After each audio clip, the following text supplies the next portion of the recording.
Welcome back, everyone. I'm Philippe Kahn, and this is your Daily Driver for Tuesday, February 17th, 2009. Accept no imitations. We are baked fresh daily. Leading the charge today, news from BMW that their performance parts lineup will grow to include an engine tune for the N54 six-cylinder twin-turbocharged motor. This is already available in Europe for their 740i, but now for the 135 and 335i in the U.S. market, we can expect an extra 21 horsepower and 36 pounds-feet of torque.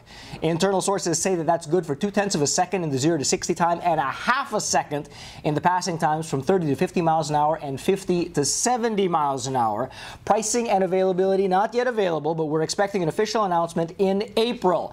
Good news for folks who are looking for a modest bump in performance for their twin-turbo N54 and still have the security of a factory warranty. Now BMW just give us a real limited slip differential, and enthusiasts everywhere will rejoice. In business news for BMW, they have released their revenue figures for 2008, 53 billion euro worth. That's down about 5% over 2007.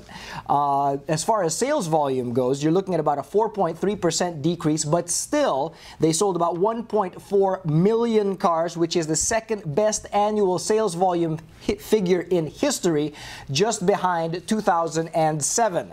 The USA remains the biggest single market for BMW brand automobiles. 303,000 cars sold here in 2008. That's about a 10% drop over 2007.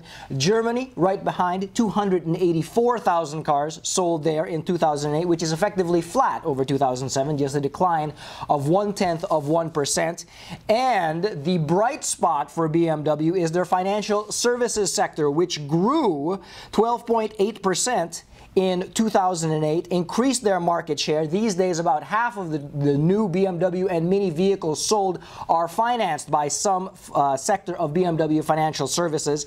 The increase largely attributed to a higher proportion of credit financing, lease financing remaining fairly constant, according to BMW. And finally, in other automotive news, folks, we've been following the partnership of Fiat and Chrysler for some time now, and it looks like that merger going full speed ahead.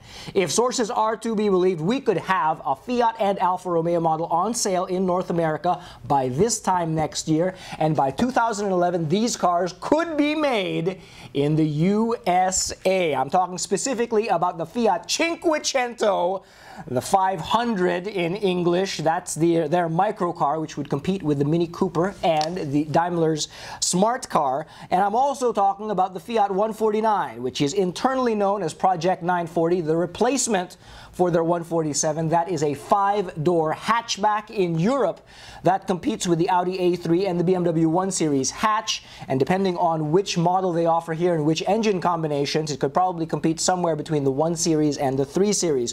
For its part, Chrysler is getting a bunch of small motors, as we thought they would, 1.4 and 1.8 liter gasoline 4 cylinders, as well as a new 6-speed transmission. And Fiat is allegedly considering basing the next generation Alfa 169 on the Chrysler 300 platform. Beware of that. All right, folks, that's about all we've got for today on the Daily Driver. Thanks for joining us. We shall see you tomorrow.